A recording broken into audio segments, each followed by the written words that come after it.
Well, the Go Live connection is about to start, friends. So here we are. Okay, well, we're live.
Good evening, everyone, and welcome to After Hours Contributors Reading and celebration of our 20th anniversary. It's a pretty exciting night. We're going to get started in a few minutes. Right now, what I think is on screen, and please bear with us. We're figuring out the YouTube and Zoom world and trying to make everything work. And so we're hoping that we'll have a video playing of all the artwork that is in this issue, the issue number 40 of After Hours. This issue has two features, a writer, Donald G. Evans, as well as a photographer, Moira Puyos. And you'll see some of her photography as well as some of the other artists in this issue. So we're going to get started in just a few minutes. Right now, enjoy some of the artwork from the new issue of the magazine.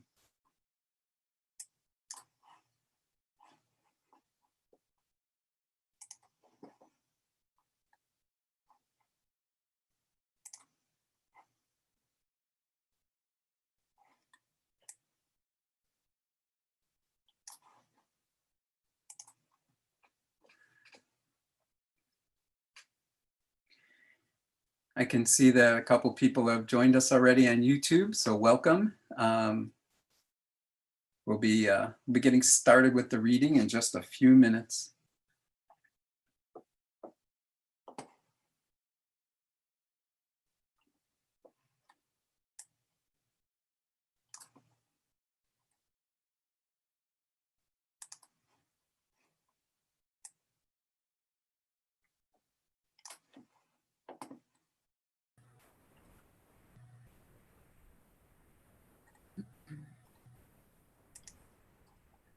Al, maybe if I could add one thing, it would be that in our editorial, we did emphasize over the last 20 years how amazed we were at the consistently high quality of all the submissions that we've gotten over the years.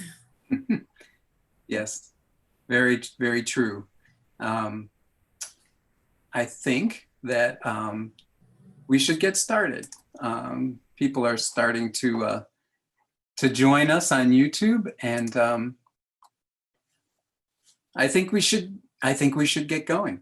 I want to welcome everybody tonight to this. We've done After Hours has done contributors readings with every issue of the magazine, so this would be our 40th contributors reading, and it's pretty exciting to have done this for so long. And in 20 years, we've seen over 400 contributors. Many people are repeats, many people for the first time in the magazine. And it's really been a fun go for 20 years. And so we always like to feature some of our our contributors to the recent issue at these readings. And so I'm going to break the ice, which later on you'll see Nina Corwin. She and I host a monthly reading, and at that reading, she and I always start, and it's always nice for the host to start and kind of break the ice. And right now, I do have the actual copies of the magazine. They'll be mailed out very shortly to everybody who ordered copies already, and to all our contributors. So the magazine is coming. It's for real. It's not just a phony. So this is going to be coming to everyone very soon. I'm going to start out with a poem that I have in here, and I always predicate when I read by saying that I actually submit my work to Pat, and then she picks a couple things that she likes, and that's what ends up in the magazine. And there's been times when she hasn't liked a couple of poems that I've given her. So that's, we all go through that. So I'm going to start the reading tonight with a poem entitled Driftwood. You've landed almost whole. Your long Pacific journey ended, tree roots freed now and windblown like tired dreadlocks. How far from Acapulco, a fishing village in Cuba, or simply a quiet float across the Puerto Vallarta Bay? How far before resting here, your thick branch legs planted strong in this soft shifting sandbar? Old man, we know how way leads on to way. Naked in your grained skin, bark gone, smooth scars of carved initials, a history in hieroglyphs, your faded marine tattoos.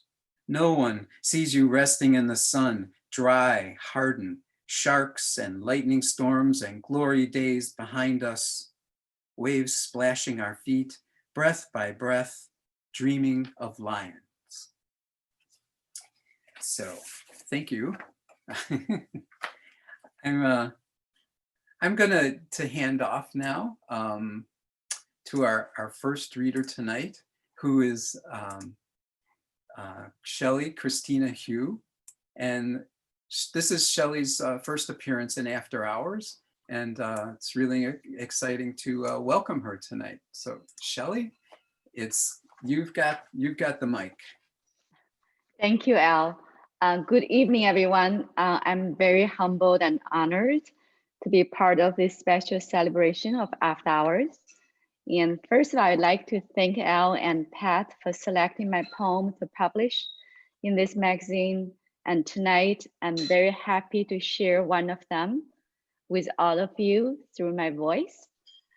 In my poem, I quoted some lines from Pablo Neruda's poem. I'm trying to read the quoting lines in a more gentle voice, so you can distinguish between my line and his line. And I hope you enjoy this reading.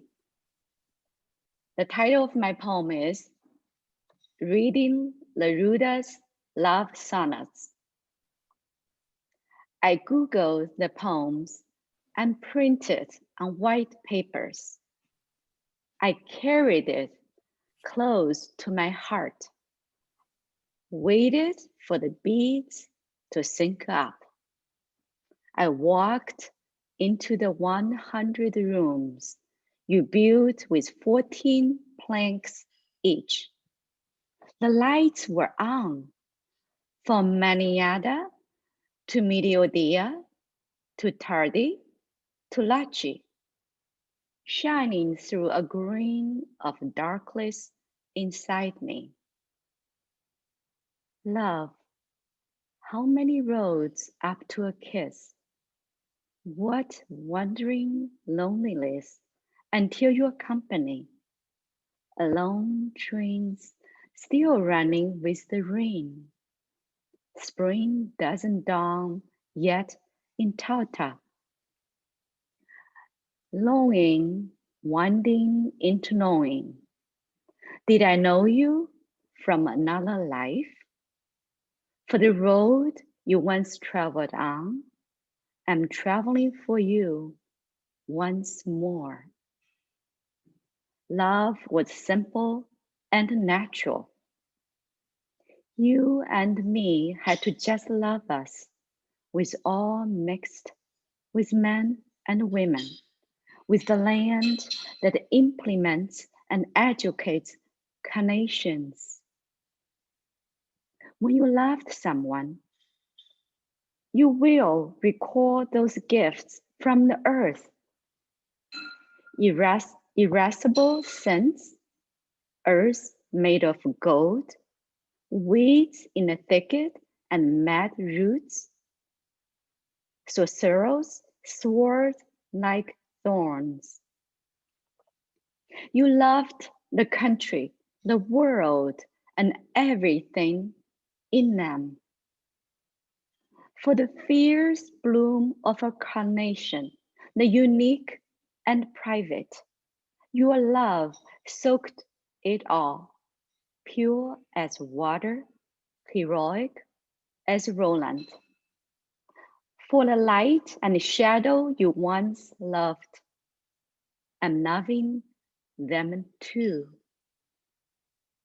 And so at last you sleep in the circle of my arms that push back the shadows so that you can rest vegetables, seaweed, herbs, the foam of your dreams. Outside the window, under the shimmering snow, the evergreens grow quietly.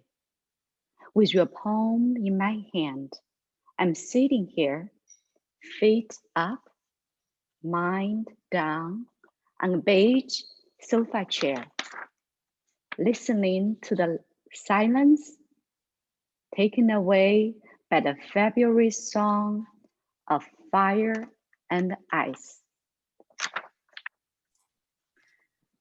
Thank you, Shelley. Thank you so much. It's a shame you can't hear the applause. It's very nice. As I said, Shelley Hugh is new to the magazine, and we welcome her to the After Hours family. Next, in the open mic section, for viewers out there in TV land, YouTube land, when we do a in-person event like this, we usually have an open mic where people sign up just like at any open mic. So we did that kind of virtually through email, and folks tonight signed up to read in the open mic. And our features tonight, which I didn't mention at the start, but we had advertised. After our open mic, our features tonight will be Aaron Rue, David Matthews, and Donald G. Evans. So hang in there. They'll be up to the mic shortly. Next, I'd like to bring up an important member of the After Hours family. He's been in our pages several times, but he also does a big job of helping out with circulation. Recently had a conversation with Don Evans about what it takes to run a magazine, and one of those thankless jobs is running around the bookstores. And so our circulation manager is Andy Byrne, and Andy's gonna read a poem for us tonight. Thank you, Al and Pat. Thanks for the hard work you do for putting this magazine together. Sometimes it looks easy, but yep, there's a lot of work to it. All right, this poem is called Rhinestone Lake. The father and the boy are in a boat that's taking on water. Take the can, he says, and start bailing. The boat lumbers along and finally noses its prow against the pier.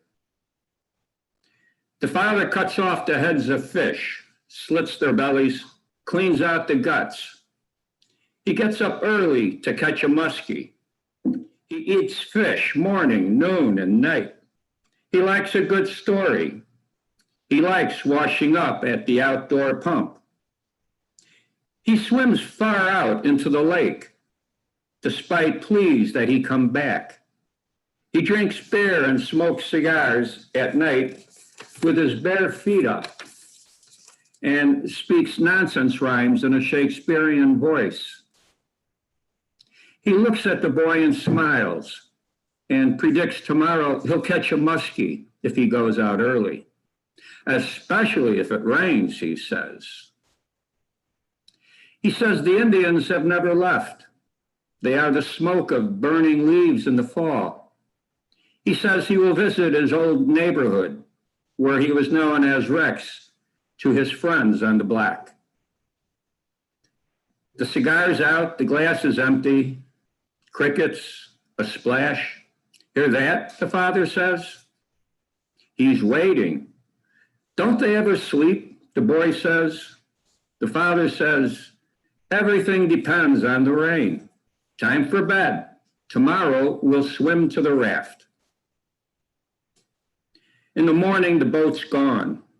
The father swears, I forgot to tie her up. Nuts. There it is, the boy cries. The father swims for it and pushes it back in and ties it tight and throws the oars ashore. In the excitement, he says, from yesterday. They swim all afternoon. The boy gets sunburned. I'm sorry, he says. Don't be, the father says. It was my fault. Your mother will be here soon. The boy walks stiffly into his mother's arms. The father tells him to look after his mom. And when the boy looks back, the father is gone. How's your father? His mother asks. Fine. How did you get sunburned? She says. The boy still sees the lake through the trees. I guess I was in the sun too long. You know. Are you still with that man? What's his name?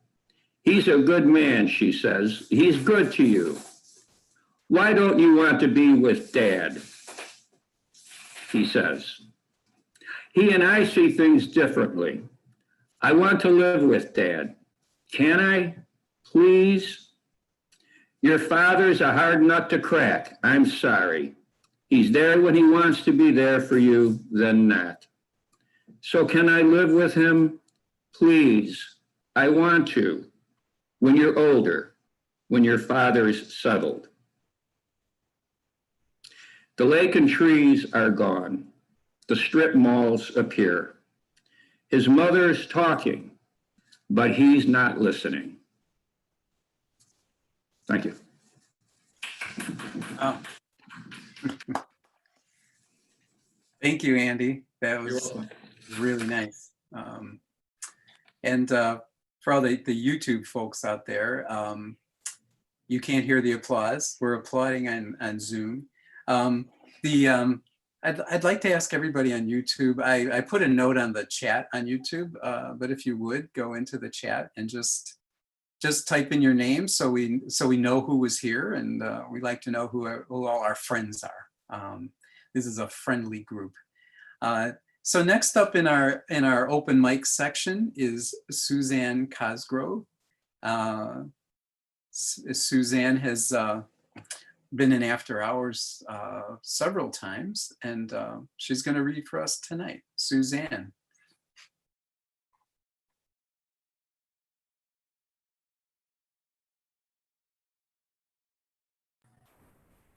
Suzanne, you have to unmute.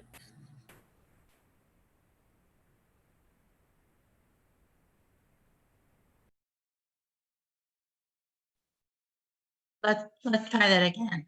Congratulations to Pat and Al for your 20th anniversary on After Hours. It's really an accomplishment. I'm going to read a poem that I guess is the last poem in the magazine, so you can turn to that. It's also trying to make sense of 2020, which has been pretty horrific. So here we go. It's called Love in the Time of Coronavirus. Late in the afternoon, the robin begins its cry. The sun slowly shifts. In a cool April sky, more birds chatter, searching for each other as dusk descends.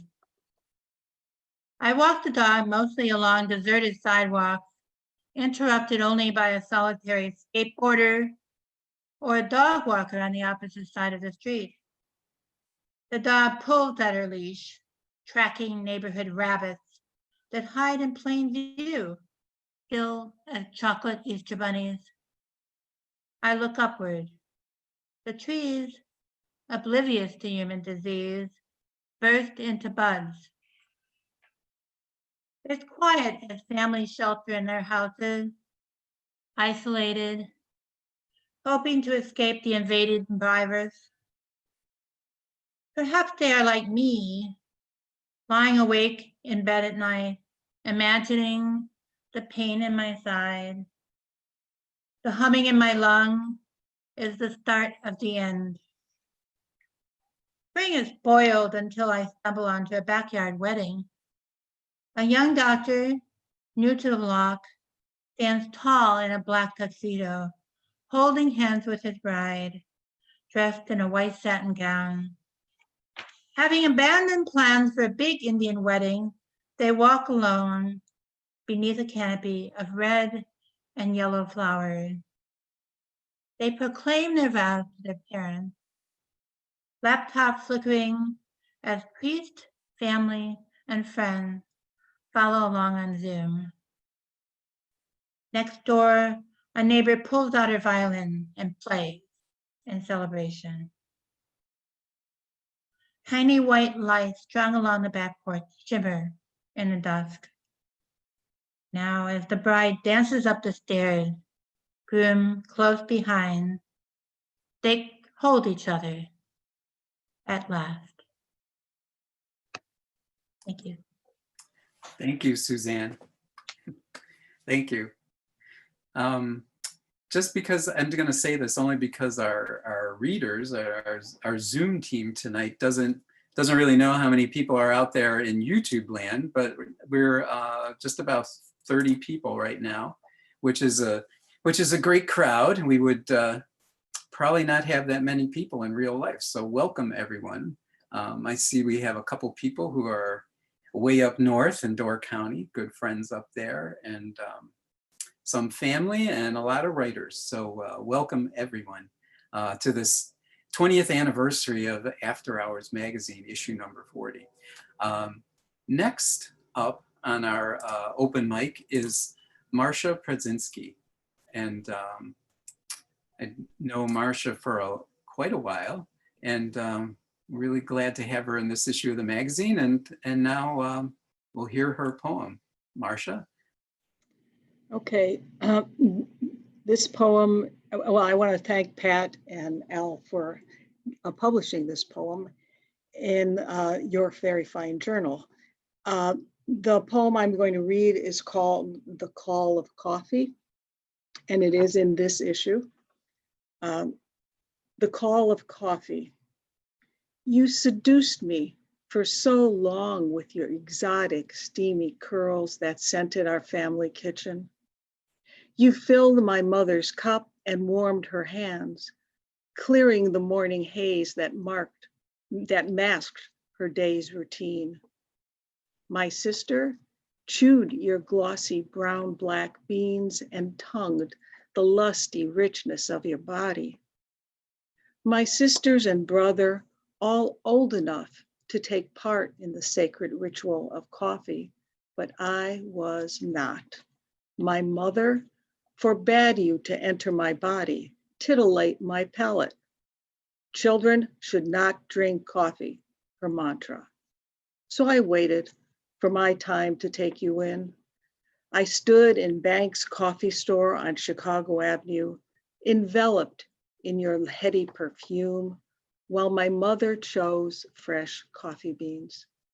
I rubbed my palm and the back of my hand on the thick burlap bags where you rested. The rough texture, so different from the silkiness I felt when, against the warnings of my mother, I slipped my hand into the open mouth of a burlap bag and inhaled deeply. Fingering the beans, I listened to the rustling whisper of your call. Tired of waiting my turn, I told my mother, Janet drinks coffee and she's my age. When my mother nodded with pursed lips, my aunt offered me a flowered cup filled with coffee. My heart beat fast as I waited for the taste to match your intoxicating fragrance, but your bitterness stung my tongue and broke my heart. Thank you. Thank you, Marcia. Thank you very much. In all these little breaks between readers, I like to recognize people, and kind of the man behind the curtain tonight is Kurt Heinz, a great Chicago poet, but also quite the technical genius when it's coming to Zoom and YouTube. That's very kind, Al. I just would like to stay behind the curtain for right now. You got your thing to do, and I got mine. So, but we have to say thank you. Thank you. Kurt's was willing to help out with the after hours reading. He's been helping with the virtual traveling Molly's readings, and we thank you. And it seems things are going seamlessly, Kurt. So next up in our open mic is good friend Nina Corwin. Nina and I co-host a monthly open mic, and Nina's she's been reading poetry around town for a long time, and she was one of our featured writers and in the past. So now I'm going to hand the mic over to Nina Corwin.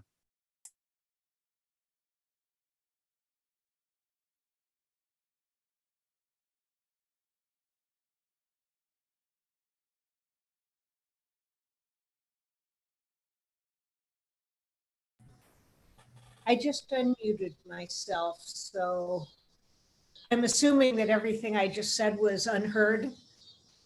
Right.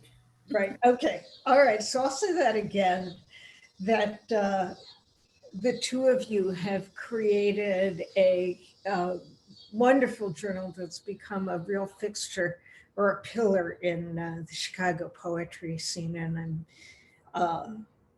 it's a pleasure to be part of it.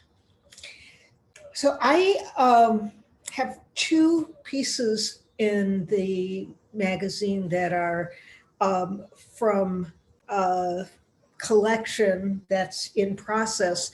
For right now, I'll call it the Prism Chronicles. And I'll read two poems, not one that maybe introduces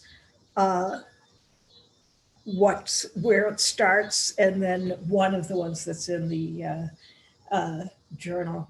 So it starts with Chameleon Man as a boy, and he at some point becomes something else. He's a superpower with obvious powers, which are to change colors as needed. This poem's called Have Crayon, Will Crayon. Choose, the schoolmarm snaps, then pass the box along. You've got to learn you're not the only. And yet the lizard kid can't bear to whittle down to one. His every fiber rankles at the thought. He could splash for hours in that sea of 64, explore the lavish crayonscape by tint and hue. His eyes ping-pong from shocking pink to wild blue yonder, upper lid and lower widen as they fix on flesh, or so it's called. At first, a bit vanilla, out of date, but curious, he finds himself electrified as with a wink it takes him by the hand and suddens him. It's relative, it is. It swells and radiates when held.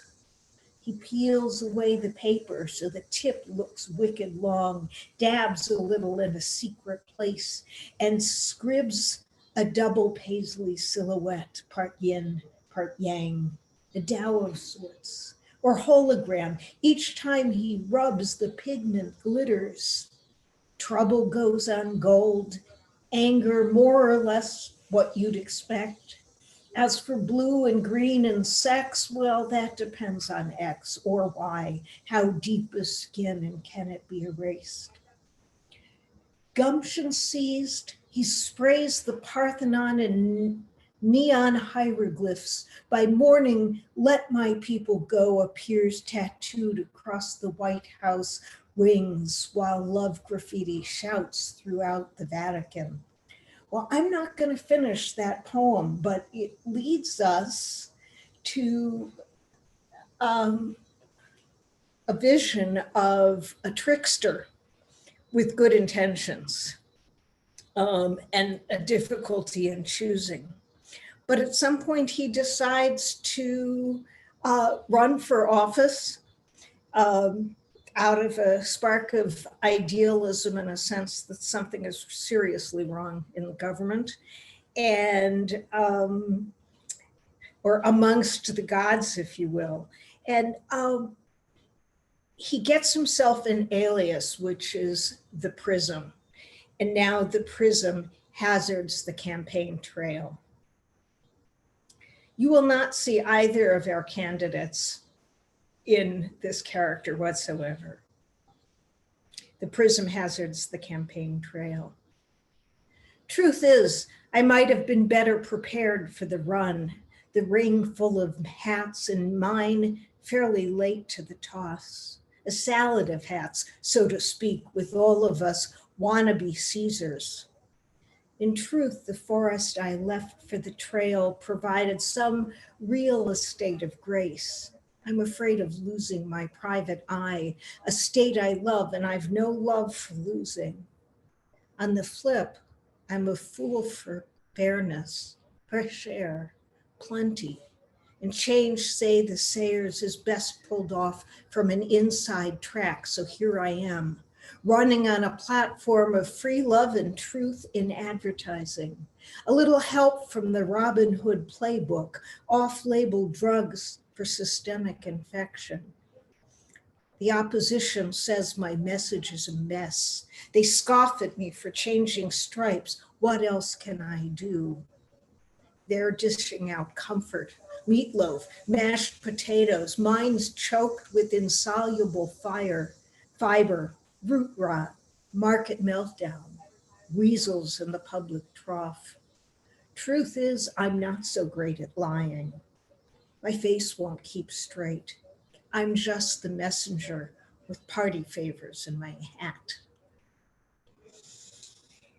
Well, this is the second election, or maybe even the third, since I wrote this poem, and hopefully I'll finish the collection before the next one.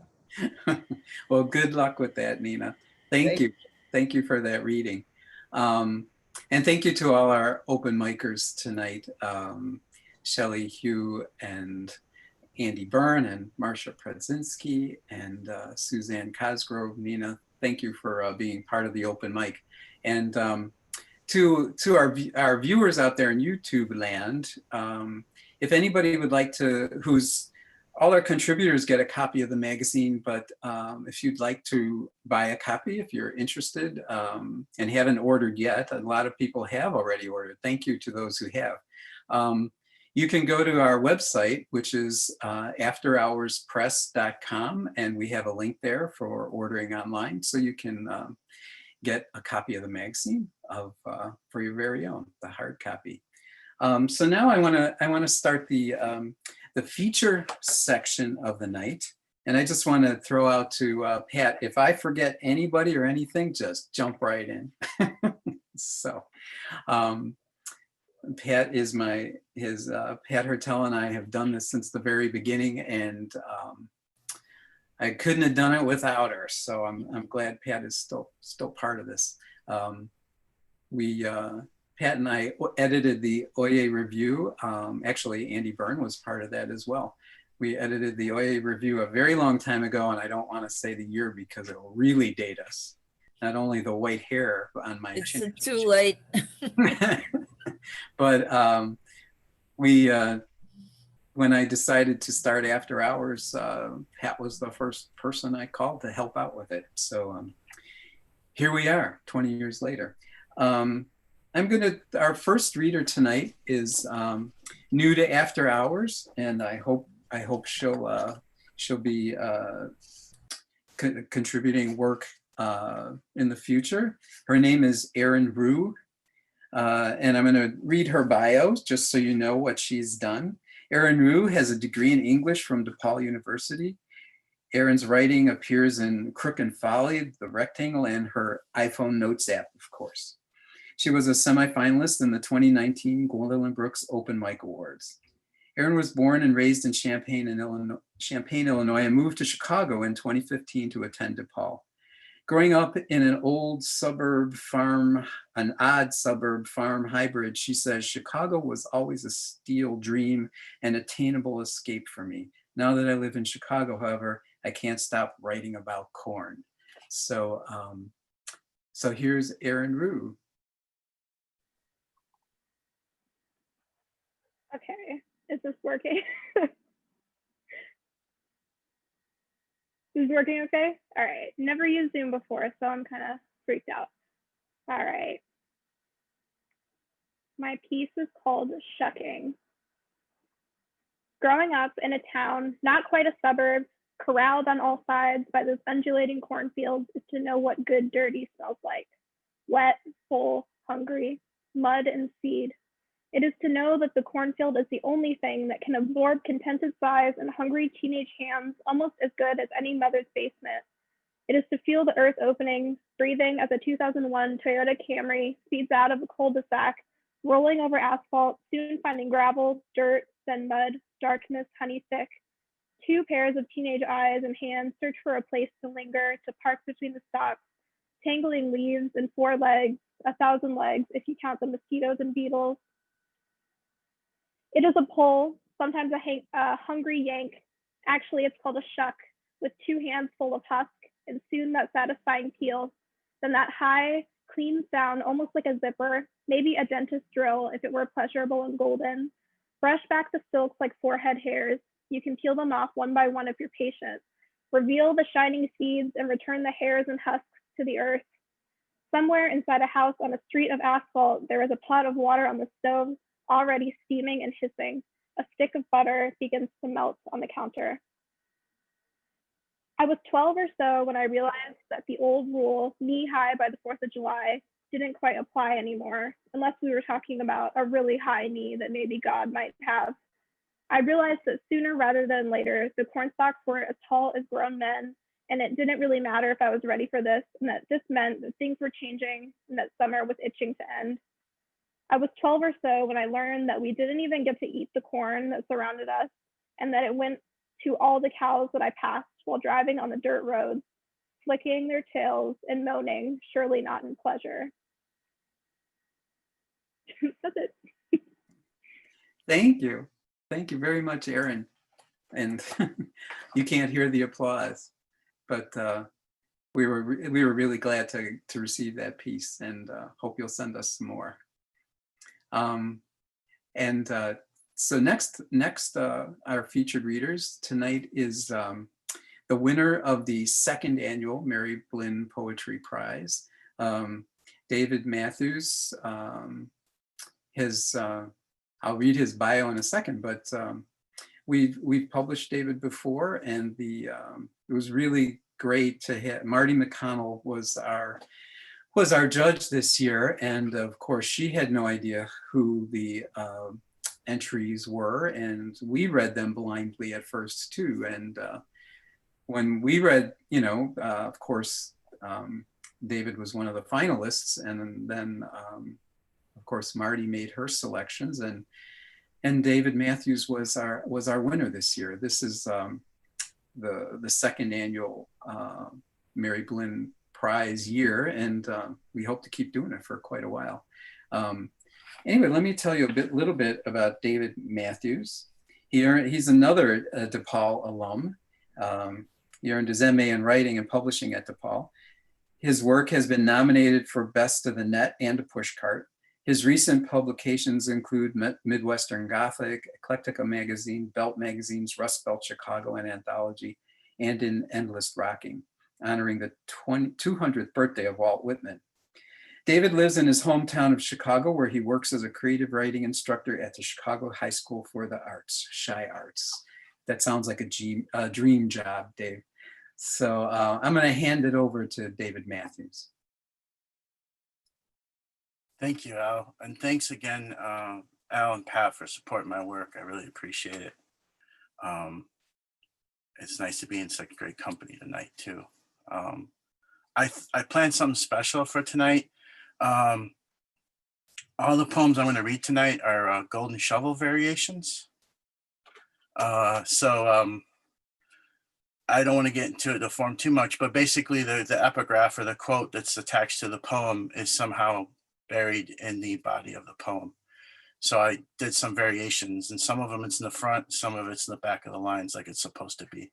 I find the form is a good way to work out my demons. So the first one's called Looking Back at My Cousin's Back Porch Telescope. All we ever see of stars are their old photographs. Alan Moore, Watchmen. All the light we see takes time sailing to reach us. What we see what was. It's hard to see what's to come. Mesmerized by the broken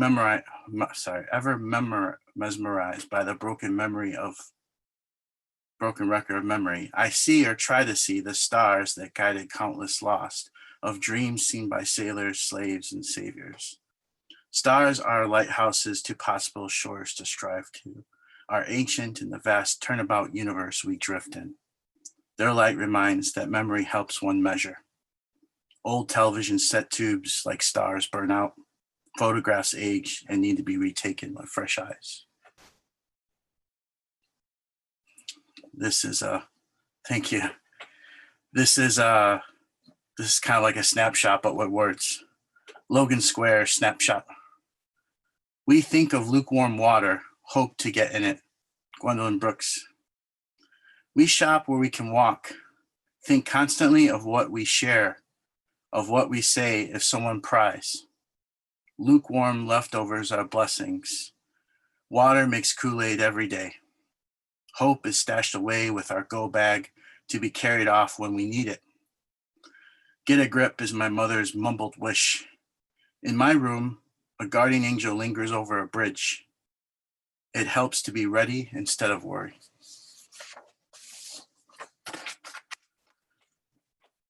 This next one, I thank you. This next one I originally wrote after Johnny Cash died, and it was kind of a boring poem, and then I decided to make it a Golden Shovel variation for my surrogate father. My arms are too short to box with God, Johnny Cash.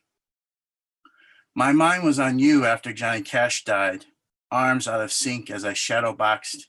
I remembered you saying, "Are you kidding me? You never heard of Johnny Cash? That's just too dumb to even make up. Hell, boy, he's one of us." Short jabs at my pensive shadow didn't solve shit. I started re-listening to his records you gave me and got the idea to see how you were doing. Box jig memories on your back porch workshop whizzed in my head. With your back turned, I saw you get out of a car that must be yours now. God, I just kept going like I was driving somewhere. Fall leaves had already fell. Thanks. This last one is just a straight normal Golden Shovel. It's the one that won the contest. Again, thanks to After Hours, Al and Pat and Marty for picking this one. The naming of monsters. Now name all the monsters you've killed. From Chaos Enclosed by Jason Isbell. There's my Grendel of a stepdad, my winged monkeys of depression. Even now, out of fear of making them stronger, there's some I don't wish to name. There's some that come back from the dead, some all the way back from childhood, ghost in the middle of the night. Wooden stakes and silver bullets don't kill these monsters. You got to let go. You got to bless the rest of your days. You've got to bury with a golden shovel the ones you thought you had already killed. Thank you. Thank you, David. Thank you very much. The Golden Shovel that's a really interesting form, and you seem to be very handy at it. So it's always nice when people use form and it's not completely obvious, you know, and that's when I appreciate form myself. So good job. And congratulations on being our winner. So next up, and our last reader for this evening is the featured writer in this issue of After Hours, Donald G. Evans. And we've had featured writers since the very beginning. Some issues we've had featured artists. This issue has a featured artist and a featured writer. Our featured artist is Moira Puyos and Donald G. Evans. I always want to just say Don, but his nom de plume is his full name, Donald G. Evans. And his, when you get a copy of the magazine, he has an extended bio in here, but I'll kind of give you the quick notes on Don. He's the author of the novel Good Money After Bad, which Don, I have to get you to sign for me. I enjoyed that novel a lot. And the short story collection An Off-White Christmas. He's also edited the anthology Cubby Blues, 100 Years of Waiting Till Next Year. But right now, Don spends a lot of his time as the executive director of the Chicago Literary Hall of Fame. He's their founding executive director.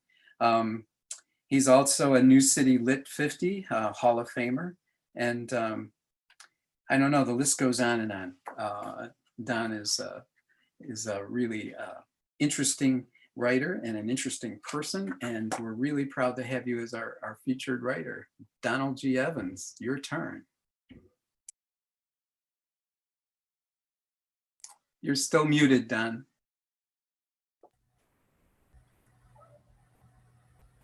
Don, you're muted. Unmute, Don.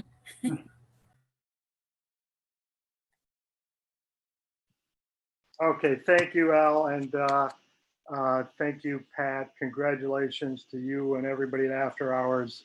Remarkable achievement, getting to 20 years and 40 issues. I haven't read every stitch of the journal, but I've read a lot of it.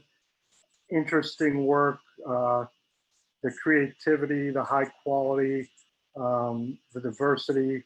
It's a great contribution to our literary life here in Chicago and the greater literary community. People buy the journal if you're on YouTube Live. Nobody ever buys literary journals unless you're in it, and then you're given a copy, so you don't really have to buy one. You know, you'll find your sister saying, "Hey, let me borrow your copy." So go ahead and buy it if you can. You can go to After Hours website and get that. I know there's a lot of people from the Chicago Literary Hall of Fame in the audience. I can't see you and verify that, but I know that we have some board members here, some people from our mailing list. Thank you to the Chicago Literary Hall of Fame for, you know, helping to promote this today. And go to the Chicago Literary Hall of Fame, ChicagoLiteraryHOF.org. I'm just going to read my story. It's called New Coat of Paint. I was cleaning out a storage unit in our basement earlier today, and for some reason there was this big plastic garbage bag that had white paint all over it. I don't know what it was doing there, and I certainly don't know why the paint hadn't dried. But so I lift up the paint, and it winds up getting all over my shorts, my shirt, my arms, everywhere. And I thought, shit, I'm gonna have to change because I got that reading tonight. And then I thought, you know, New Coat of Paint, you know, is the name of the story. And I thought, you know, maybe I'll just go with that. I got a little paint speckles all over. And of course, my wardrobe people get Thursday off, so I couldn't consult with them. So, you know, hopefully it works. New Coat of Paint. Our life is a reality TV show. First episode, first shot starts wide. All of us surveying the scuffed and faded and chipped living room walls. Close up on an ugly yellow that splits the difference between pale sunshine and hearty piss.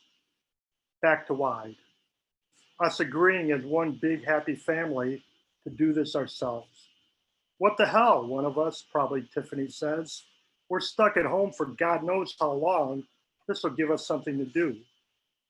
A few minor objections about it possibly being unsafe to secure supplies, about we might not get back our deposit from Tony, about 6 being too young to paint a living room, about the fact that none of us knows what we're doing. But those concerns are dismissed. We are a confident family, an inspired family, a family pleased to be doing something productive while forced to stay home. Man, one of us, maybe Uncle Mort says, I can see this COVID crisis working out. When it's run its course, we'll have a brand new living room.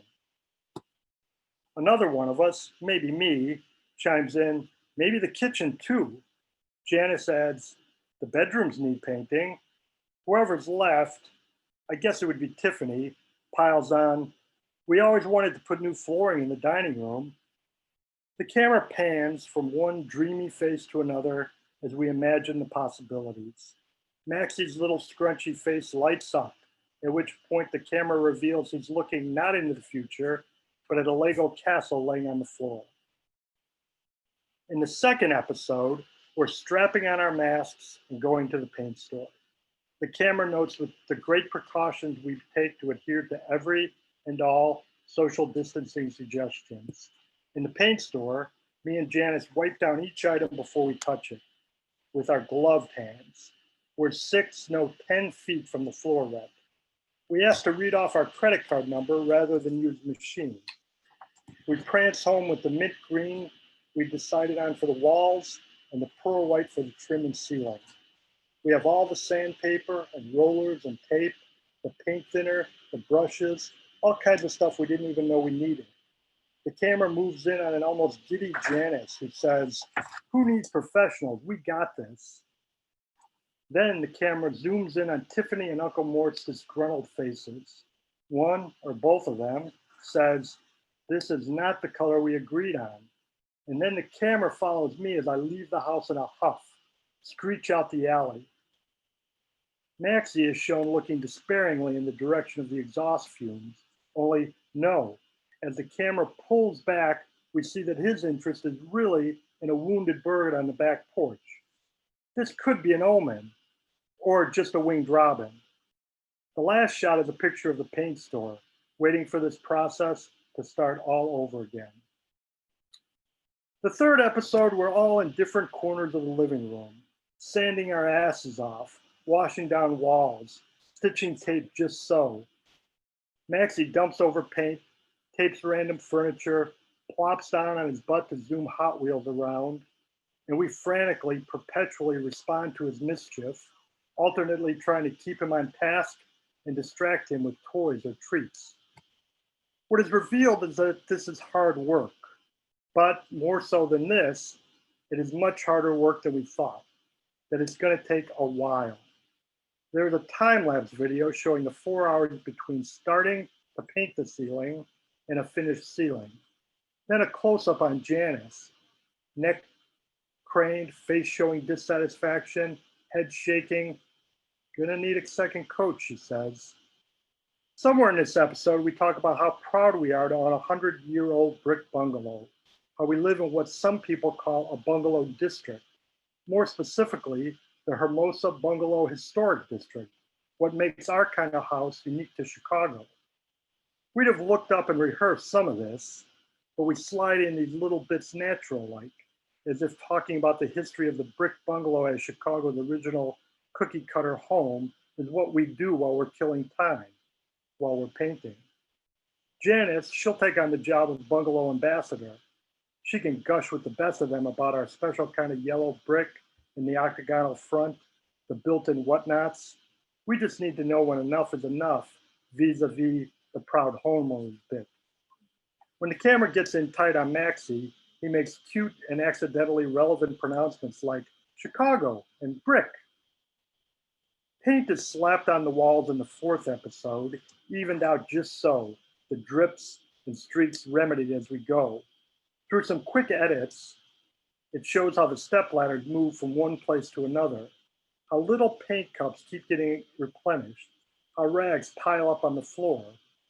Sometimes Maxie's under the ladder playing with inappropriate objects like paint sticks and screwdrivers.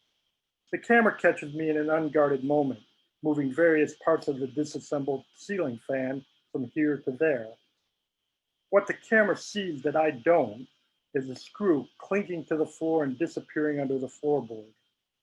The sound editors highlight the distinct crack when I set down the antique glass lampshade a bit too loud. The 5th episode is where it starts to get boring. We might have to juice up the 5th episode, or at the very least, splice in more cute, concerning Maxie moments, like him locking himself in the bathroom and ignoring the rest of the family's increasingly desperate instructions as he forgets all about being locked in the bathroom in favor of playing with his bathroom rubber duckies and rubber clowns. Off camera, we hear Maxie talking to himself, saying things like, "I am Thor," while everybody else is on the other side of the door, nervously attempting to pick the lock and coax Maxie with sweet questions like, "You're not playing in there, are you, Maxie? Can you focus? Did you turn the lock to the left? Did you turn it toward the living room?"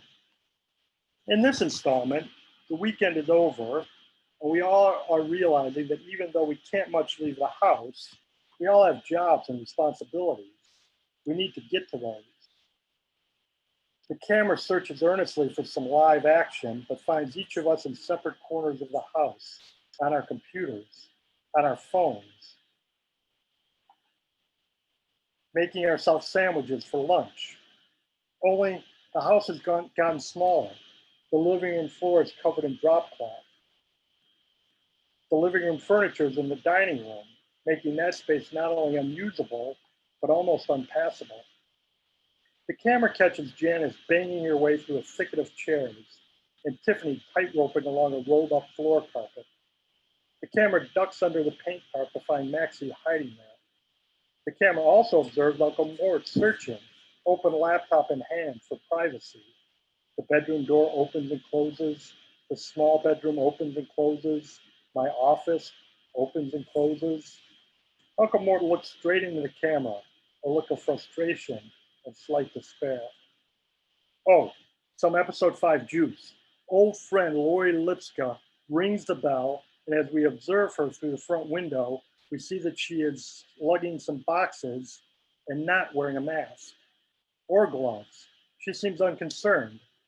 One of us remembers, Janice probably, that she is moving to West Virginia and wants to return a box of something unimportant that somehow wound up in her house for years and years. Lori peeks through the window, sees that indeed we're all home, and in whispered shouts, we argue about whether to let her in. I get nominated to text her. "Sorry, just leave the box on the stoop," with a vague lie about us having COVID-like symptoms.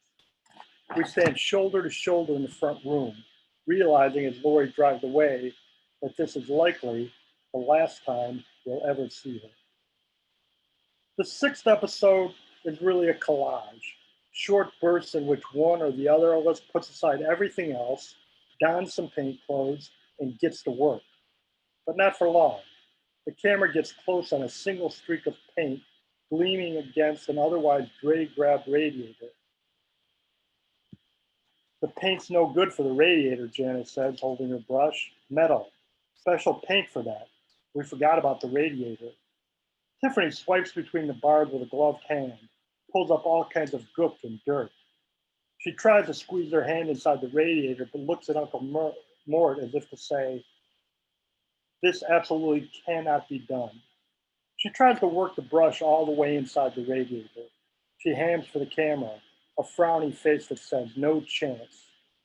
If there are titles for the individual episodes, this one will be Mental Health Week or something catchier, because it will be a round of private to-the-camera chats in which we one after another admit, yeah, we're all a little down. But we use the word depressed. That word smacks a little harder. All but Maxie, who uses his intimate straight into the camera moment to blow raspberries. Episode 7 is when it gets really good. That's the one in which we have a big family meeting where everybody yells at everybody else some version of, "We have to finish the fuck up." Everybody blames everybody else for instigating this project, forgetting that it is all captured on film, that each of us really liked the idea, that if there was any dissent, it was minor. One of us, I'd actually be perfect for this, screams that with all the screw-ups, all the wrong paint and useless thinners. At the rate we're going through brushes, let's not forget the cost of antique lampshades, that we've already spent more on supplies than would have cost us to have Tony do the whole thing and do it twice as good. It is revealed through a close-up on a notepad that one of us, Janice, let's say, has actually kept track of who spent how much time on the paint job. And of course, that notepad eventually gets revealed to all of us. We're split between outrage that somebody, for our purposes, Janice, is actually so petty as to punch us in and out, and those livid that one of us, Uncle Mort say, has spent so little time getting us to the finish line.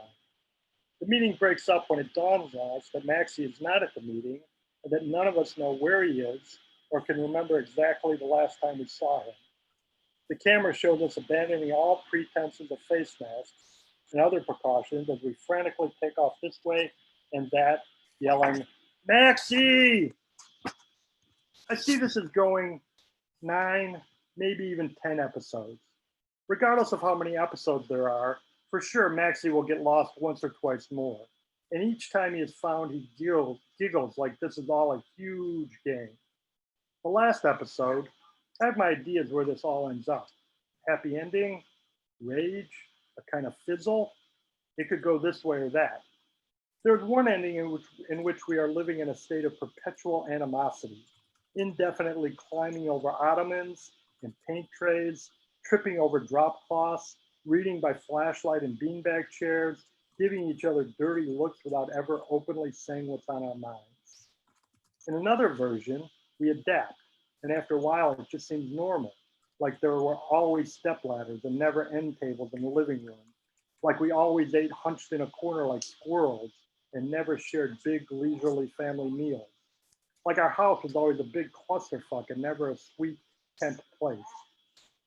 Then there's the version in which we muster the energy, find the time, tap into our reserve of determination, and finish the job that turns out finally better than we ever hoped, better, dare we say, than even Tony might have managed.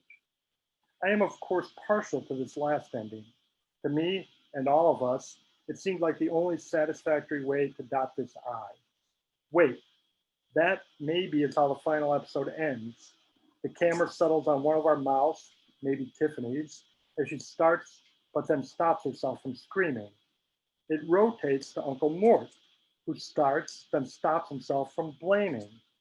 There are a series of shots of us sweetly caring for Maxie, hugging each other, being nice. We remember who we are to each other. One of us, shit, I'll do it unless Janice has her heart set, leads by example, picks up the goddamn paintbrush and goddamn paints. The camera rotates around the house and records the guilty looks on the others who are watching Netflix on their iPhones and texting friends and sleeping. They wake up, literally and figuratively, to the realization that if they too get off their asses, this will turn out the way everybody wants it to turn out. There's a shot of Maxie throwing down his plastic superhero figurines and springing to his feet. Of course, the ending is not guaranteed. Nothing is guaranteed. This reality show features a family in which the husband and wife both kept their last names. The children took hyphenated names, which, since the mom had a hyphenated name for starters, are a mouthful. One of them decided at the age of 4, with their parents' blessing, that he wanted to change his middle name. The daughter in this reality show chose her own school and got to pick her own religion. The uncle took early retirement from a sales career and quickly discovered that the only way to finance his extended retirement was to move in with his sister and brother-in-law. In this reality show, one child is grown, but with no seeming ambition to start an independent life outside of the parental home. The younger child in his family is 18 years the junior of his older sister. He doesn't so much have a sibling, an uncle, as 4 parents. Needless to say, there is no director for this reality show, and democracies never work on a set, or maybe they do.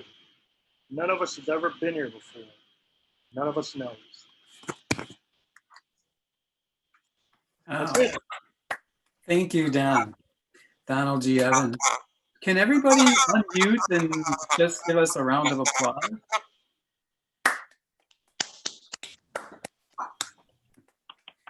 So it's as close as we can get to real life. And It's what you get. If why don't Erin, you want us to say good night and thank you so we can see your face one more time? Wait, me? Yeah, you. That's Oh, Erin. okay. That was Erin Rue. And Yeah.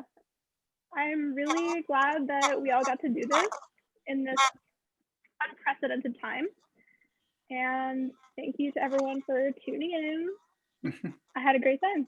okay. Suzanne, just say good night. I just want everybody to see your face one more time. Good night. Thank you for coming. Yeah.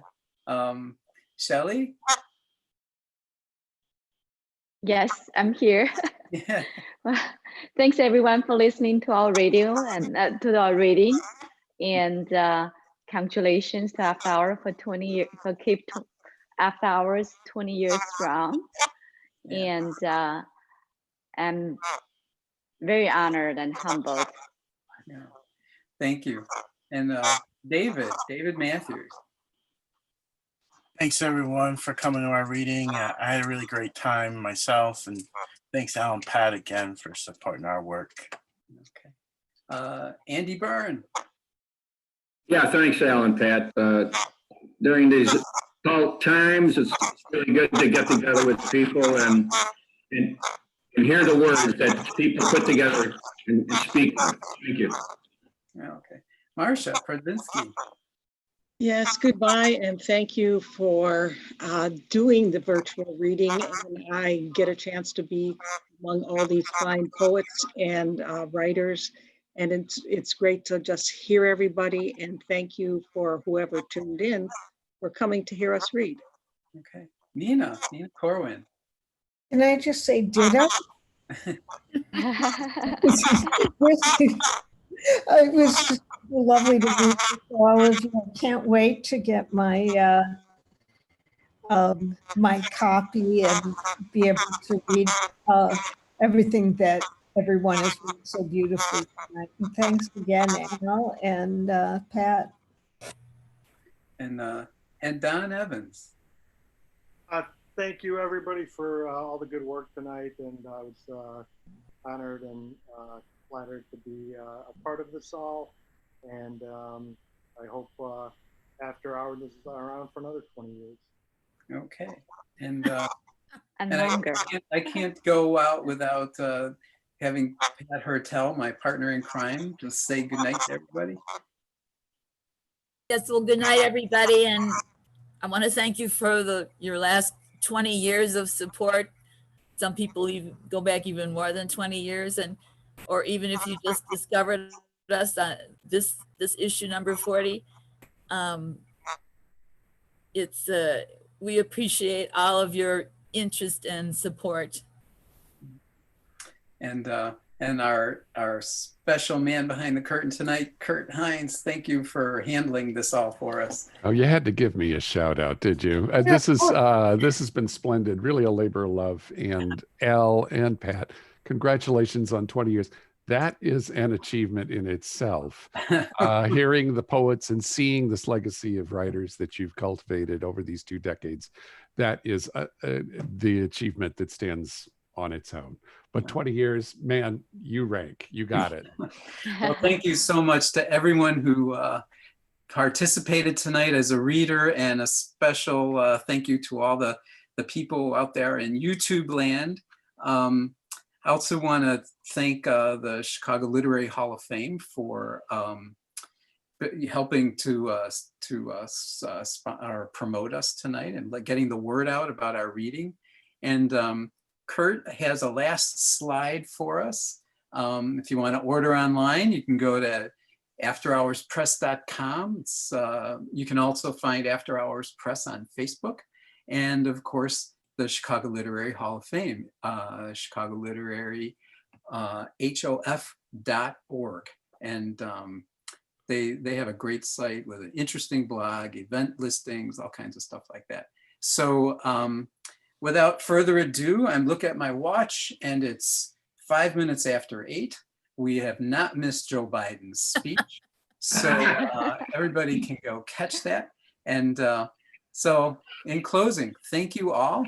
And Kurt, you know what to do. All right, man. This is the way out. Thank you. Thanks, everyone. Thanks, everybody. Bye. And thank Thanks. you, Al. Good night. Thank you. Yeah. Good night.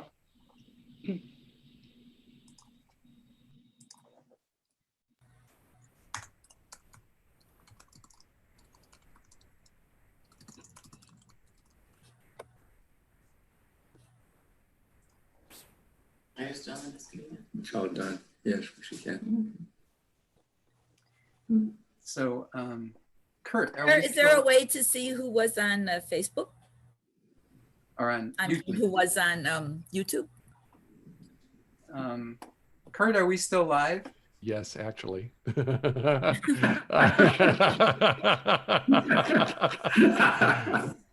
I'll end. I have to end this in order for it to be done. All right, Okay. guys. All All right. right, thanks. Just so everybody knows, as while Kurt is shutting down, if you go to the YouTube site, which I will save, you can see everybody who gave us their name in the chat. So you can go there. It'll take a little while for YouTube to actually put this up. So, But there we are. All right. Good night, all. okay. Okay. Thank you, Kurt. Thank Good you. night. This is a Thank treat. you. Thank you. Thank you, Aaron. Thank you, David. Thanks, You're the last everybody. one. Thank you. See you See again. Pat. And thanks, Kurt. I think it went really smooth. Appreciate it. Yeah. Night, night. Very nice.